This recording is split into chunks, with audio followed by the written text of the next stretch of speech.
Welcome to the Sutherland Report. Once again, thank you so much for giving me the privilege of your time.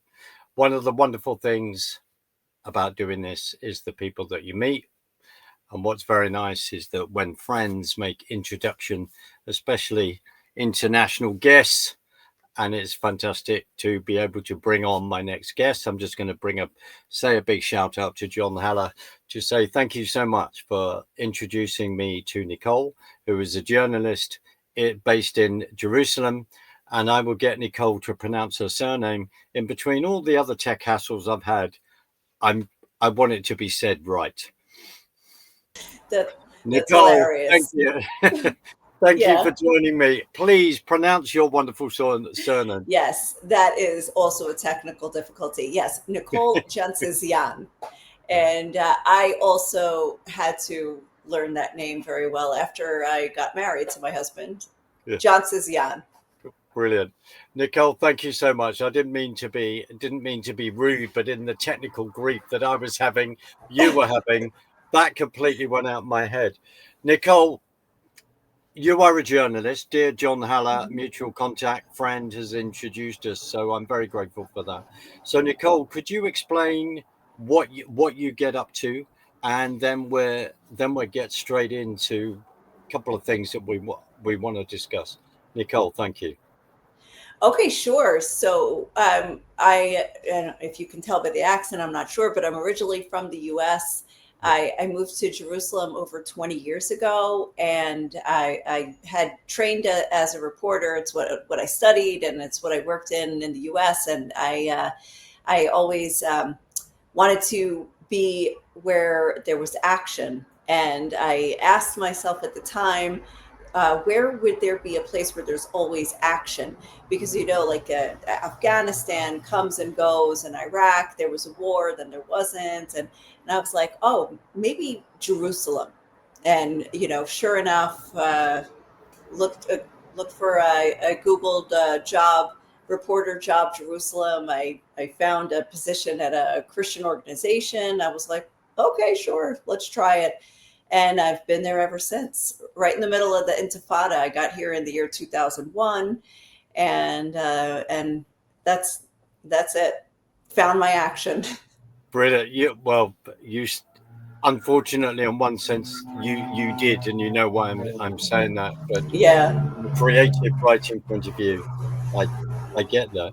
Um, what was really interesting is that you and I, even though we haven't sat down and done this podcast, we then found ourselves part of the Tamara Scott show in That's America, right. and then being on the same show that's actually airing as we speak. So it just shows you what a frighteningly small world it is on one hand. Yeah, exactly. And John from Ohio, but we met in Jerusalem, and now introduced me to you. In the UK, and I'm like, wow, definitely a small world. But I think Jerusalem's like always like the center of it all, right? So makes I sense. fully, It's a I, I yeah. fully agree with you. And I was there in May, as I was just speaking to you beforehand. So I had the amazing opportunity to be there in May. Nicole, could you? We've got the UN conference going on. We've Yeah. got 143 countries, really saying that we want a two-state solution, etc., including, and I'll just say it and lay my cards on the table, including the delusional Prime Minister of the UK. So, what's the mood? What's the atmosphere in Jerusalem, Mhm. in Israel at the moment? What are your thoughts? Well, it's interesting because I know that, as you know, you've been commenting and providing analysis on other news programs, and it's kind of swept up the world's the headlines, international headlines. And over here in Israel, it's not the same feeling. I think Israelis and Palestinians have been talking about two-state solution or not for so many decades that it's like it's less of an issue. It's not occupying their minds. Sure, it's in the news, But you've got instead protests, to draw awareness to the hostages, whether it's sometimes it's directed at the Israeli government, to get, make a deal, end the war, get the hostages back. So you've got that going on. Also, there are Israelis that are against the war. There are Israelis that are actually now, saying that they want.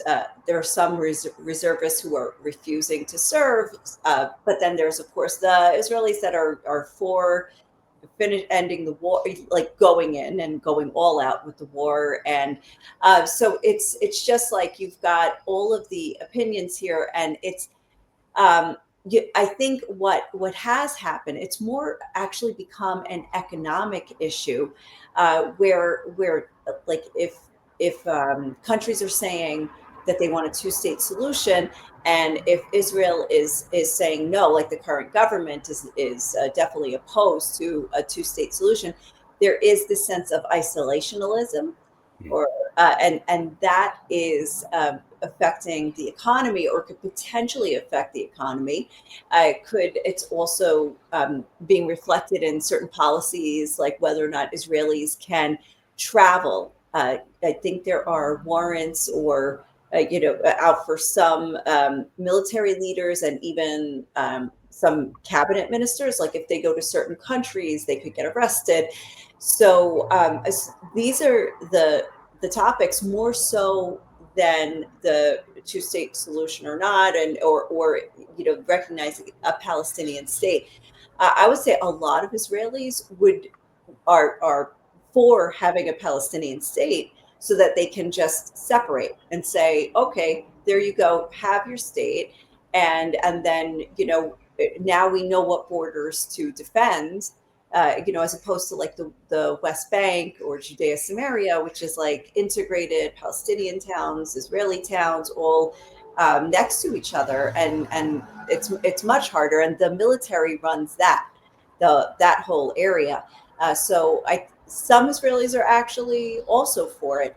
Of course, the timing though is just after October 7th, perhaps not the timing, but then again, Israelis are also tired of the war, Yeah. because October 7th, almost 2 years ago, and now it's like, okay, but the enough with the war.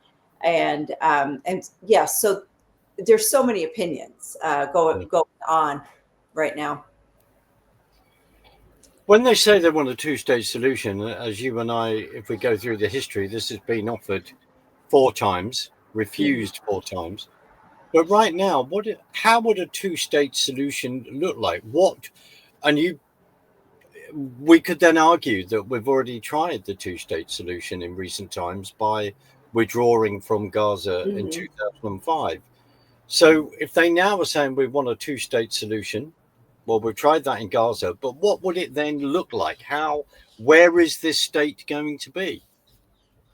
Right. I mean, people would say, I've heard arguments also saying, oh no, it can't be that, because Hamas brutally took over. Well, they won the elections, then they brutally took over and kicked people out, and also there have been no elections since Hamas took over. Was it like around 2007? So by the way, there also hasn't been in the West Bank Absolutely. elections in that amount of time either. Yeah. So so how would it look? I mean, like you said, so many proposals and so many rejections on both sides. Mostly even the Palestinian side rejecting the land. So I don't know how it would look now. Abbas, who's the head of the Palestinian Authority, and also the Fatah party, which is opposed, Hamas, they're rivals with Hamas. He spoke at the UN via video. Yeah. Not He wasn't allowed into the U.S., but he said that Hamas must be demilitarized, and then and they're not allowed to be in power, and then we would take over and make a state. So he put out some proposals, but the negotiations for this are so far off from the present, like that nobody's talking about it right now. There haven't been negotiations in so long. It'd be impossible to say what such a solution would look like to have two states. These governments are saying that they want to recognize a state, but it's not even on anybody's table right now to be negotiating it. So who knows? Well, as legal experts talk about, like the wonderful Natasha Horsoff that's over here, Mhm. for UK lawyers for Israel, and another dear friend of mine as well. They then talk about going back to the Montevideo uh, convention, the conference there that defined that. Wow, the sirens in the background. This just says, everyone, this is we are in we are in the city of Jerusalem with all that hustle and bustle that goes on that Um, Aaron knows quite well. But don't worry, you don't worry close about the window. it. Maybe did that help? Probably not. But As long as it's not a rocket siren or a missile siren, we're good, well, right? That's but just an that ambulance. absolutely. And again, that shows the reality of what people are living with, because Mhm. you and I are having a discussion within the last 48 hours. A Houthis threw over drones, etc., that were going into Eilat, and sadly, Yep, 22 people injured. So this is that's the right. reality.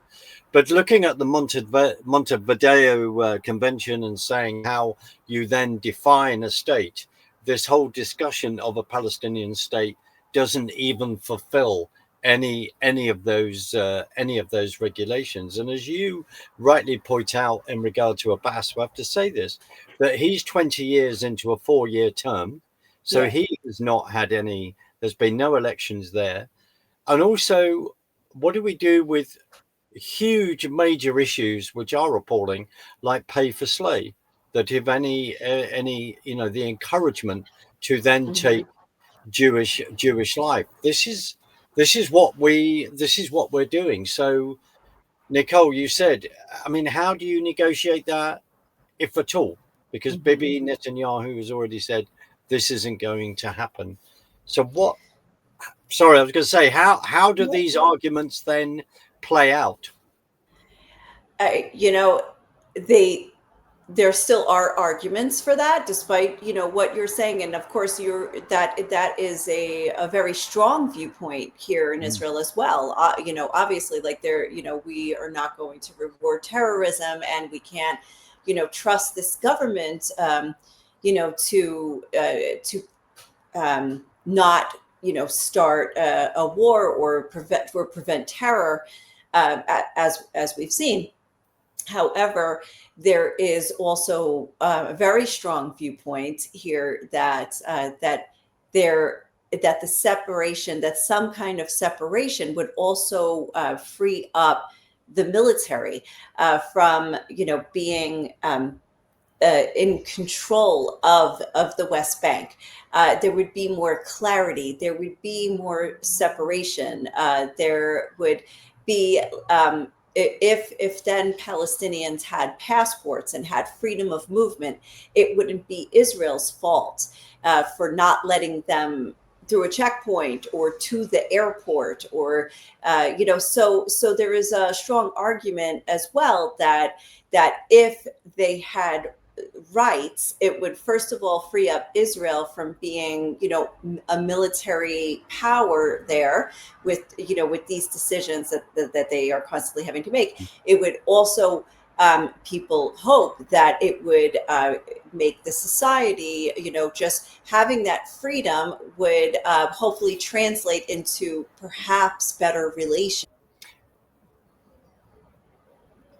Nicole, sorry about that. I'm not going to deny the fact that we've just had an internet interruption yet again. So I'm going to have to make a few phone calls, I think, afterwards. And it won't be to MI5 or MI6, I hope. But Nicole, you were just explaining about Judah and Samaria, Mhm. Abbas calling that the West Bank, and the assets that Israel uses in regard to defending itself in that area. Do you just want to? Because I was asking you and saying, when they talk about a two-state solution, where will this Mhm. state be? And you were beginning to explain that in regard to Judea and Samaria. Go ahead. Yeah, Sorry. yeah, and you know what? By the way, like we were talking about how this hasn't been negotiated in such a long time, and part of the negotiations in the past were whether there would be any contiguous transportation between Gaza and the West Bank, which is very, maybe an hour away, or it's it's not, they're not connected territorially. And Mm. so and now, I mean, I know I was answering something else, but now I'm just actually thinking of the fact that with Gaza right now, how can you even negotiate a Palestinian state, where it would be right now, when nobody even knows what to negotiate the future of the Gaza Strip? That 26 miles of land right there that has really been destroyed. And what hasn't been destroyed is about to be in Gaza City, and on top of that, there's still tunnels underneath the ground, and there's millions of, well, there's up to 2 million people. So a couple, several have evacuated already, or have left the Gaza Strip. But what is the fate of these 2 million Palestinians? Do you know something interesting?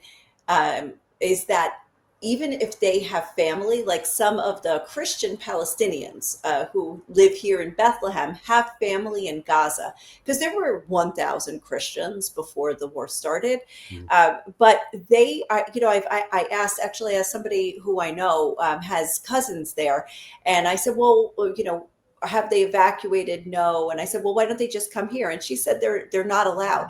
They actually cannot go, like the Palestinians can't go from Gaza to West Bank.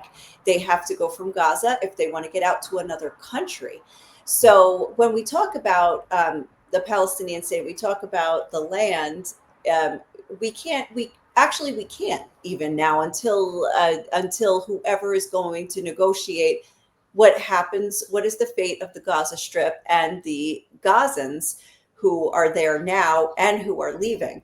And so that just throws everything off. Any previous negotiation doesn't even make sense anymore now, with the fate of Gaza still hanging in the balance.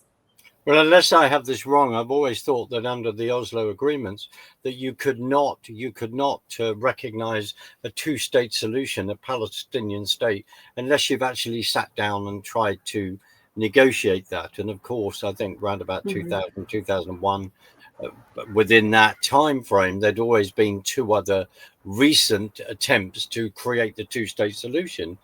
But as you quite rightly say, and I'm going to say this, I have to say this, we've got to remind ourselves, Gaza has turned itself into the equivalent of the London Underground.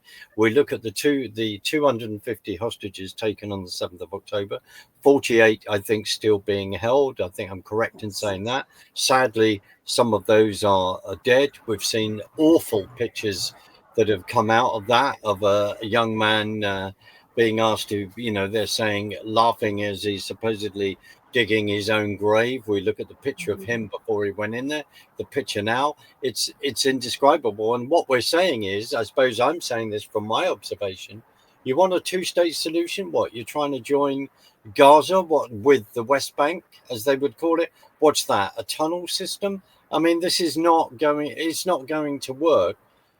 My opinion, Mhm. I throw this out as well, that going back to the mandate that was given to the British, isn't Jordan the created Hashemite kingdom? When that's created, isn't that a Palestine state, a Palestinian state, Arab state there? Why? But they're not allowed to go there because it comes down to an ideology. Sorry, I've just thrown a load of stuff at you, Mm. Nicole. I apologize, but if in any other situation, of course, a country like Egypt, which has built four walls, does not let any of the Gazans be a refugee in there. So in the end, I surmise that, of course, they're kept in Gaza by Hamas to use as a human shield to create this kind of situation. Please tell me your thoughts. it's just one of the most just horrible situations that I don't know or see a solution, or what is the solution. That there, Hamas, the government of Hamas is quite similar to Iran, let's say, just in Mm, terms of mm, mm. very tyrannical, um, and so for people to be able, to speak out against the government, it rarely happened. Even now, they're killing people suspected of being collaborators with Israel. They're executing them. At the same time, these, people um, who are, anybody born on this land is, they're born here. You can't say, people say, oh, well, what is Palestinian, or what is this identity? Well, there are a couple of million Arabs who are born in this land, and now a couple of million Jews who have for generations now been born in this land, and both of them have pre-existed the lines of the current countries that exist. Even you could say, like, I just recently did an article about smuggling over the Egyptian border, and it's the same Bedouin clans that were related, but then a line was drawn between, their tents, more or less, and so they're still family, but they live in different countries. So I don't know what the solution is for these people, for their safety right now in a war zone, their lack of access, to some, food. I know that, that Israel is not purposely starving the Gazans, but not all of them are getting food. So what happens with them? Who is, taking care of them? Anyway, I see that it's just such a difficult situation, and I don't necessarily see the answer. Where they belong to, according to them, they belong to the land. They don't belong to Egypt. They don't belong to Jordan. They were, so for them, these arguments that we make in the West, it's not the same as people who are born and raised, whether they're farmers or, they just have this connection to land that is hard for us to process in the same way. So honestly, I don't know what the solution is. I just and we're not close to a solution right now anyway. Is That's how I see it, is that we're actually not close to a solution for declaring a state, or for what's even going to happen with Gaza, and that needs to be decided first, even before they talk about a state. It's very interesting when you raise that whole issue of an affinity with the land and the West, and I think that's one of the big mistakes to me that the West make, is that actually we don't understand the Middle East. We're looking at it through a certain eyes, and I'm not being rude, but one understanding is that within a certain ideology and faith, you can say one thing to one group of people, but say a completely another thing to another group of people, and there's an element of pulling the wool over people's eyes. As personal opinion. Um, Nicole, what is it when you raise this whole thing of Iran and the Ring of Fire, and we've got Hamas, we've got the Houthis, we've got Hezbollah, Hmm. and let alone Iran Yeah, itself. On a yeah. on a personal level for you, over the nearly now 2 years, um, what was it like where last year suddenly there's this complete barrage of ballistic missiles coming over from Iran? What is it been for you, where if you're having to go in a bomb shelter with yourself Hmm. and your family? Talk about that. Talk about that. The reality of that.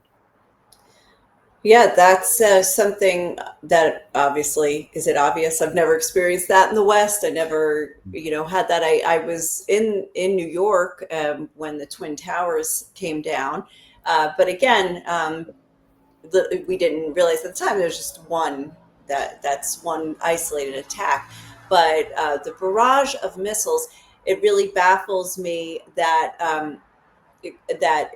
they're against the state of Israel, and yet they're also endangering Muslims in Israel, Christians in Israel, Muslim sites, other holy sites.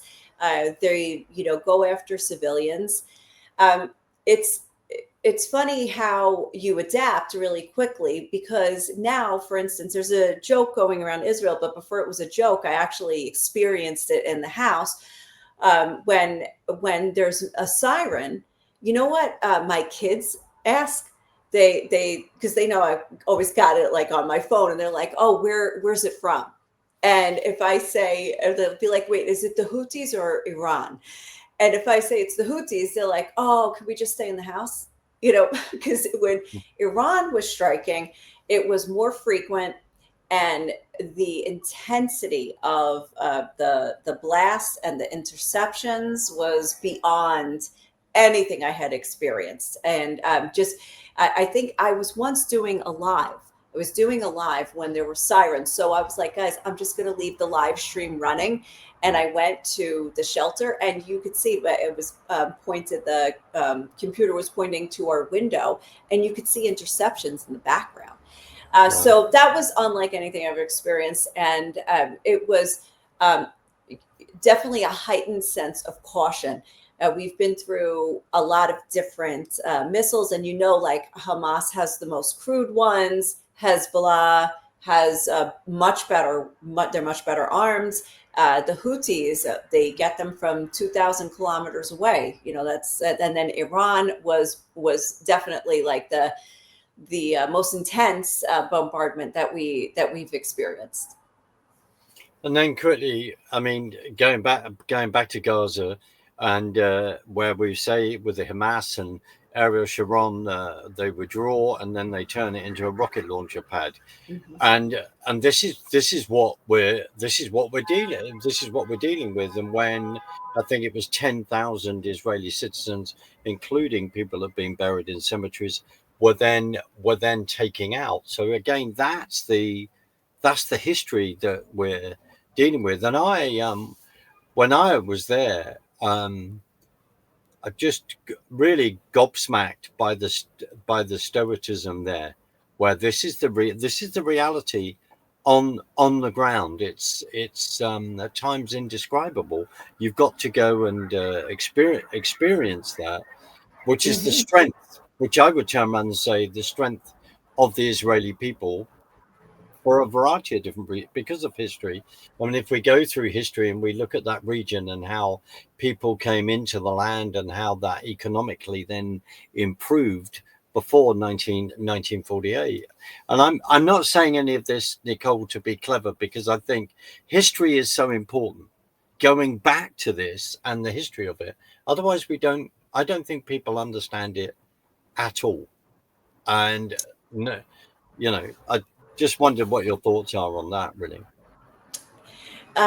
Since October 7th, 2023, I've been down to the South so many times, more times than I had been previously. Mm. And even as recently as last week, we were down there, and it's just, um, the people I've interviewed. I actually had the opportunity to interview some of the people who evacuated their kibbutzim, the kibbutzes, right after October 7th.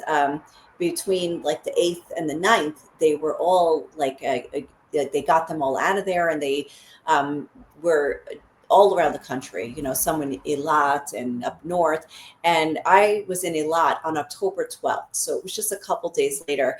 Yeah. And I was, because everybody was focused on the Gaza border, I was one of the first reporters to be able to interview them and to see the raw emotion. Now, the Israelis that live down south, and at the kibbutz Israelis are different than like Tel Aviv and Jerusalem.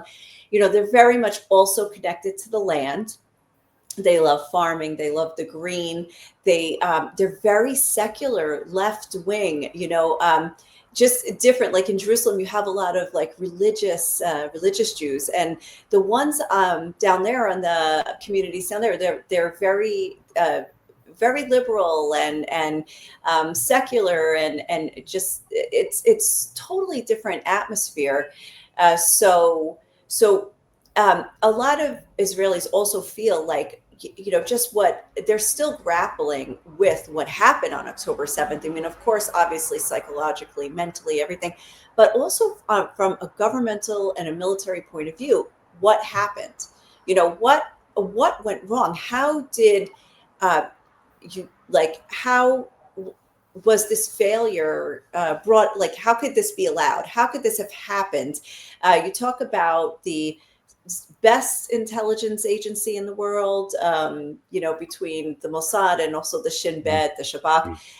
You've got some like this military right now that has no problem taking down buildings in Gaza, that had some amazing capability of hitting sites in Iran, which is, very far distant from here, but hitting precise targets, hitting precise leadership. Also Hezbollah, when they set off the pagers, 5,000 pagers that exploded in people's hands simultaneously across two countries. So how can you do that and then let this happen? And so, and despite that, by the way, 90% of the residents of the Gaza envelope area, is what it's called, from the Israeli side, have moved back now. They're living back in their kibbutzes, and they still have the sounds of war going on a daily basis. And yet, so it's really an enigma, I have to say. You just have to be here to experience it. I fully agree. I fully agree with you. And when I was privileged to do that in May, that's one of the biggest things that I took back from me. It's a bit like going to your home country. You go to America, which I've had the privilege to do a number of times, and friends out there. But if you don't go regularly and don't go, and if you stay outside of, Washington, Disney World and LA, and you go to the flyover states, and then you begin to really grapple with what the country is. And I didn't get time to go to certain places that we need to return to do.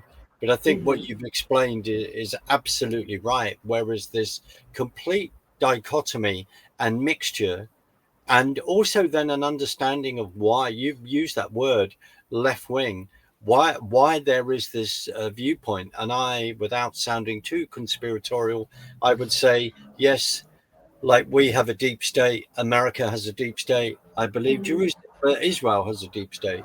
And then it's understanding why the Bibi Netanyahu government was going for judicial reforms, understanding that the build up before of people saying, well, if you push this, no, we're not going to fly the planes to protect Israel when in their of the IDF, etc. And then after October the 7th, that changed. But you raise a really important question. What are your views? Why, with all the Shin Bet, the military, why did they drop the ball? In your opinion?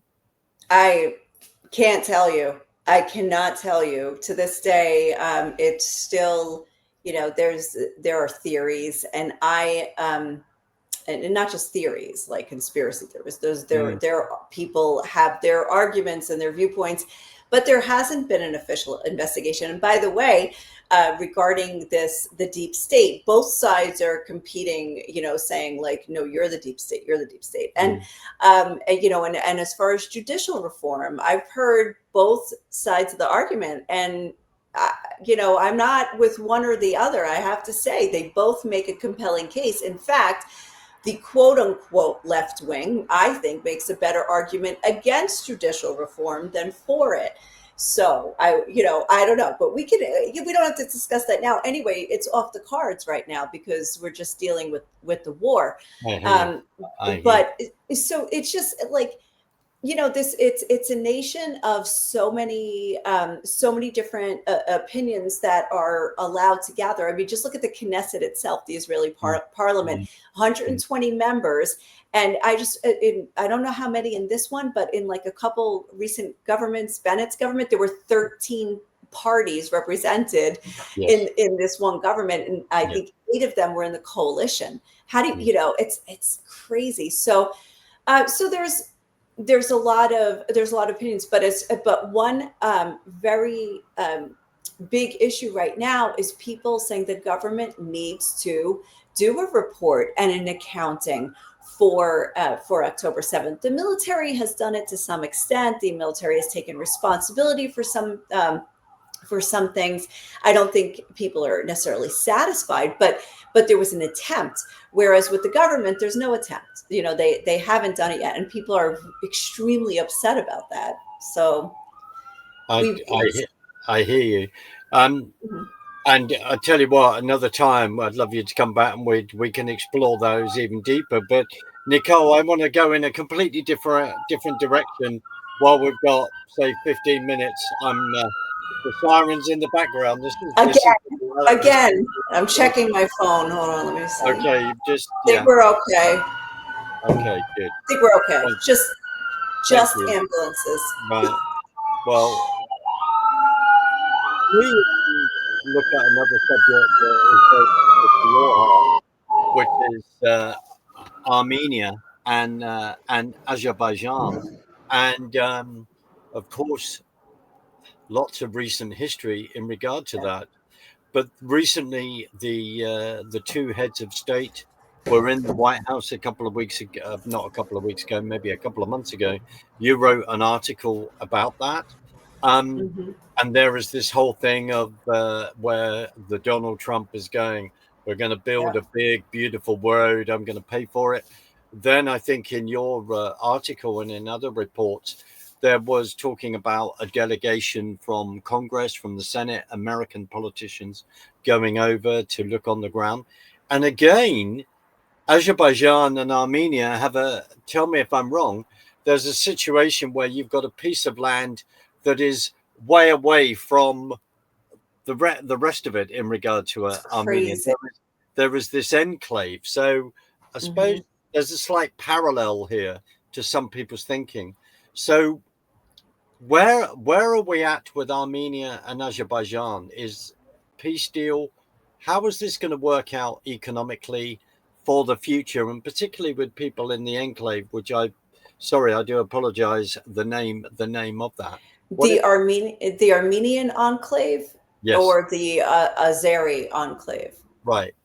Because Explain. they're okay. I'll explain. And wait, did you want to change the flag? Yeah, I'm going to. I'm changing the flag. Good All point. right, all Good right, point. all right, We'll have cool. a separate. We'll have a different discussion. Thank you so much. That's so funny. No, that's awesome. Which I don't know when you're planning to air this, and that's fine. But I'm going to Armenia, and I plan to go. Yeah, I'll be there next week, and I plan to go to that road that Mm, President Trump was talking about, actually. So we'll have to talk. We'll speak again afterwards, because then I'll that'd have be like some fantastic. Thank you. on the ground insights, and I'm like really excited to see that part. I've been to Armenia, but not that part. Well, I'll just back up a little bit because I think when you say, like, even President Trump got the names of these countries wrong. Many people in the West, again, it's like the Caucasus. It's not. We don't follow. We hear Turkey because it's a big country with Mm, a very loud leader. mm, mm.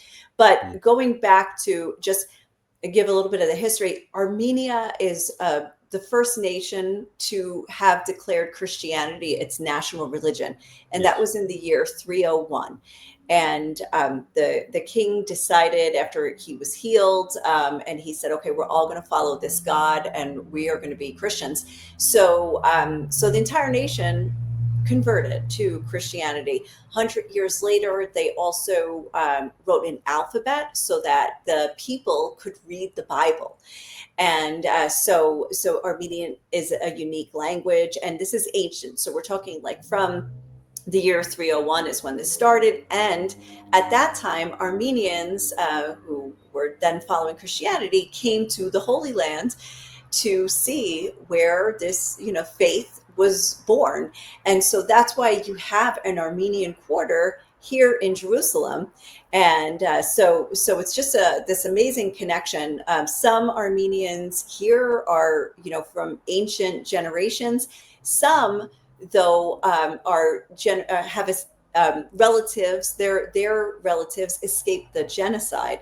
The genocide in the early 1900s. It was around the same time as World War I. The Ottoman Turks were expelling and mass murdering Armenians that were living in what is now Eastern Turkey.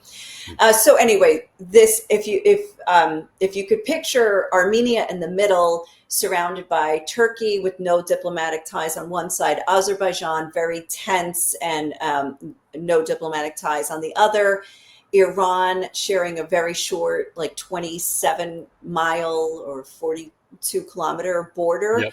and then Georgia. And the Azerbaijan, Armenia, and Georgia were all part of the Soviet Union also. And then 91, everybody, got their freedom. So the disputes with Azerbaijan sort of started at that point. Whatever Stalin had put in place, saying this is all right, this is going to be your land, Armenia, this is going to be your land, Azerbaijan.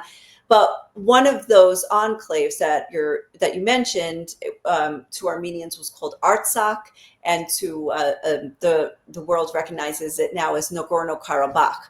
Yes. And there it was inhabited by Armenians, but Stalin gave it to Azeris, and so the dispute and the recent violence and the reason for where we are today has to do with that area. And it was just right before, we've been talking about October 7th and all of its consequences, but literally right before that, in September of 2023, that was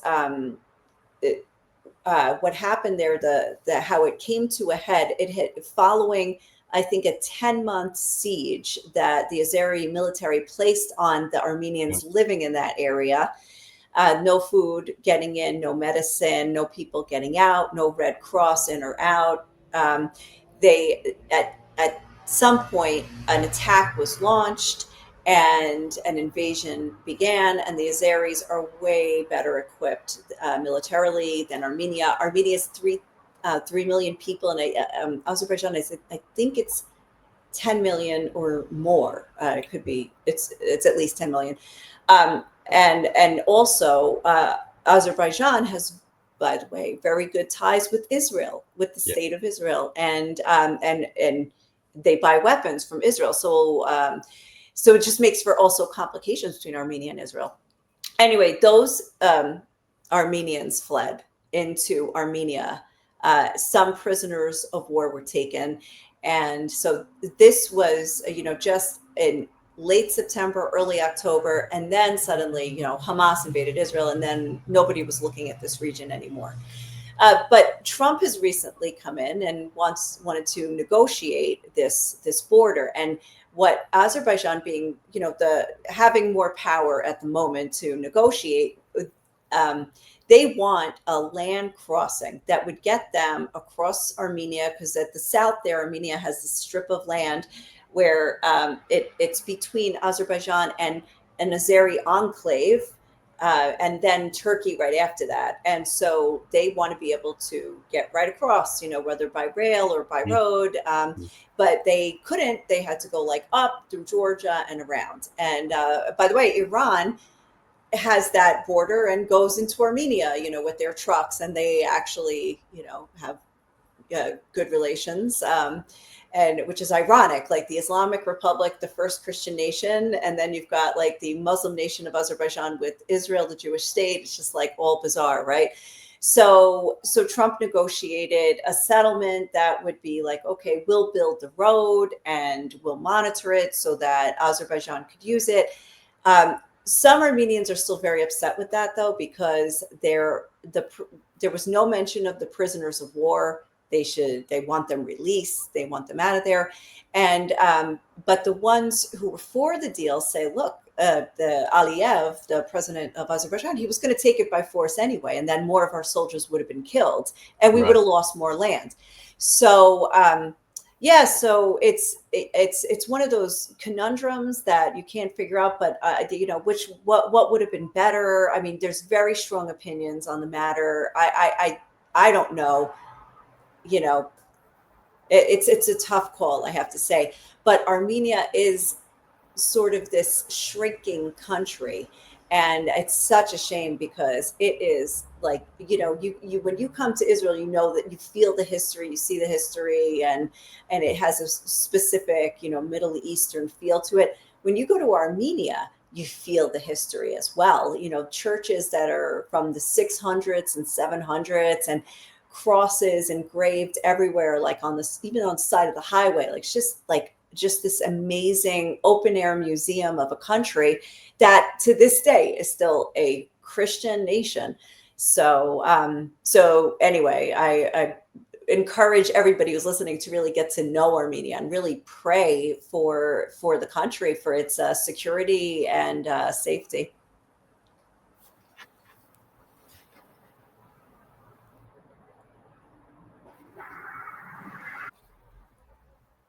So, Nicole, thank you. We're back. We've had more internet interruptions.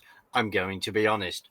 Of course, the other awful, awful historical event in Armenia is the Armenian Genocide, Mm-hmm. which, would it be fair to say, in many ways, publicly at times, is not talked about enough.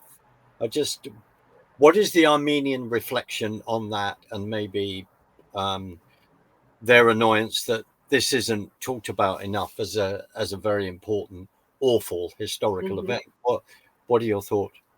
Yeah, not only is it not talked about, or taught about, but it is not recognized Yeah. by enough countries, including the state of Israel. Now, there are other countries that you could say, oh, they don't recognize it either. But for Armenians in Israel, and of course, having also suffered a genocide, the Mm. Jewish people with the Holocaust, the expectation is that Israel should be the first nation to recognize it. And I've written a lot about this because every year there's the Genocide Memorial Day, which is April 24th.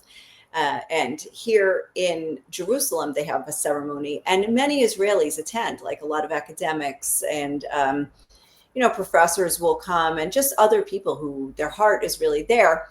But in general, Israelis don't know about the genocide, and they're just unaware.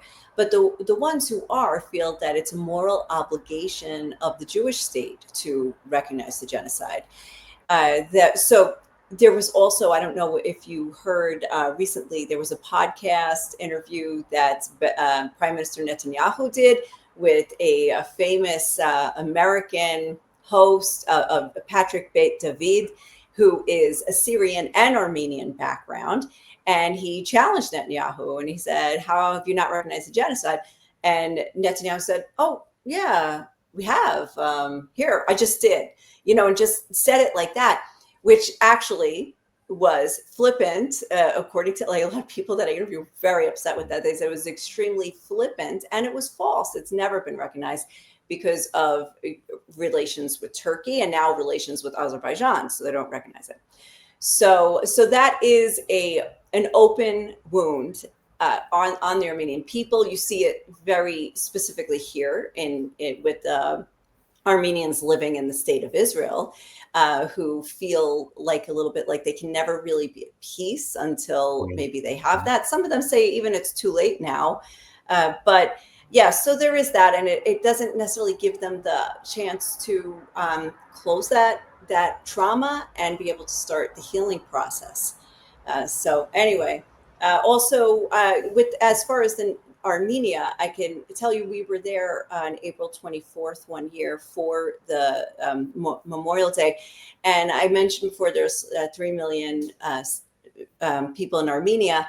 And I think about 2 million of them will go to the capital, Yerevan, and go to the memorial where there's the eternal flame. And everybody gets flowers and brings flowers to put there. And so I saw it on that day. That's the first time I saw it. And it's like you can't even see the flame because the flowers are just, piles high. And it's like it's a 1 mile walk to get up there, or maybe a kilometer. But either way, it's a long walk and it's uphill. It's it's a reminder of what their ancestors went through when they were marched into the desert in very difficult conditions.